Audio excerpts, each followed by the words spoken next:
तेजस्विनी और नील अपने कमरे में है। तेजस्विनी फिर नील से बहुत लड़ती है और उसे भला बुरा कहती है, लेकिन नील चुपचाप सुनता रहता है। गुस्से में तेजस्विनी बेड की सारी सजावट, कमरे की सारी सजावट को नष्ट कर देती है। नील खड़ा चुपचाप देखता रहता है। तेजस्विनी के सर में बहुत तेज़ दर्द हो रहा है।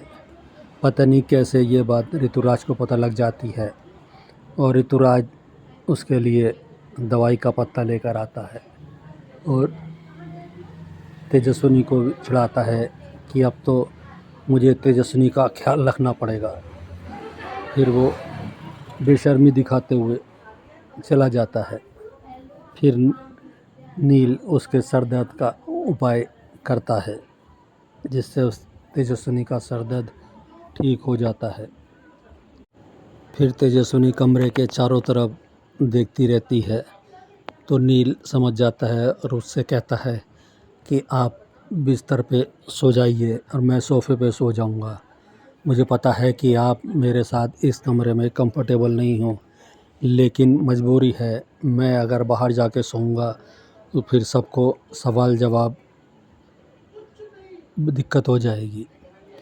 फिर तेजस्विनी से कहता है आप कपड़े बदल लो, बेड पे सो जाना, मैं सोफ़े पे सो जाऊंगा। तेजस्विनी बेड पे सो जाती है और नील सोफ़े पे सोता है। सुबह तेजस्विनी नहा धो के तैयार होती है, तभी उसकी आई का फ़ोन आ जाता है। मुक्ता पूछती है तेजू बाड़ा कैसी है तू? तो तेजस्विनी जवाब देती है अनजान घर में, अनजान लोगों के बीच, जहाँ कोई मुझसे प्यार नहीं करता, कैसी होंगी आई। फिर मुक्ता भी उसे अच्छाई बुराई समझाती है बहुत देर तक। फिर तेजस्विनी की आज पहली रसोई थी, वो रसोई में जाती है और ये सोचती है कि क्या बनाऊं। फिर उसके दिमाग में आता है आज मैं सबके लिए मोदक बनाती हूँ। सब नाश्ते की मेज़ पे बैठे हुए हैं, तभी तेजस्विनी बप्पा को भोग लगा के मोदक लेकर आती है। पहले वो काका साहब को देती है, लेकिन काका साहब नहीं लेते हैं, विनोद भी नहीं लेते हैं, पूरे परिवार में कोई भी उससे मोदक नहीं लेता है। तेजस्विनी चुपचाप खड़ी रहती है, तभी लीना आके उसके हाथ से प्लेट छीनने की कोशिश करती है और तेजस्विनी भी प्लेट नहीं छोड़ती है। तो लीना कहती है छोड़ दे, नहीं तो मेरा हाथ उड़ जाएगा। तो तेजस्विनी कहती है कोई बात नहीं, आपका हाथ उठता है ना, कोई बात नहीं, आप उठा दो, लेकिन ये थाली मैं नहीं छोड़ूंगी। कहती है इस घर में आए हुए तुझे कुछ दिन भी नहीं हुए और अभी आंखें दिखाने शुरू कर दी अभी से, अब तो ये मोदक मैं फेंक के रहूँगी। तभी तेजस्विनी एक मोदक उठा के लीना के मुंह में ठूस देती है। लीना का मुंह खुला की खुला रह जाता है।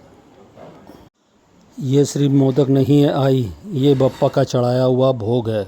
आज चैत्र चतुर्थी है ना, बप्पा का दिन तो है, तो ये उनकी पूजा का प्रसाद है।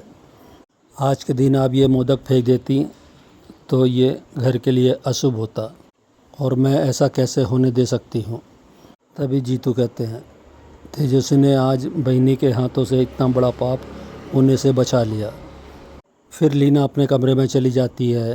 तेजस्विनी भूषण को प्रसाद देती है तो भूषण कहते हैं बप्पा का प्रसाद इसलिए ले रहा हूँ, लेकिन जो तूने लीना के साथ किया वो मुझे बिल्कुल पसंद नहीं आया।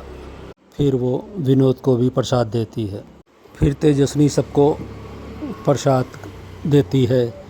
जीतू कहते हैं नई बहू ने पहली रसोई बनाई है, कोई नेक वेक दोगे या बस ऐसे ही?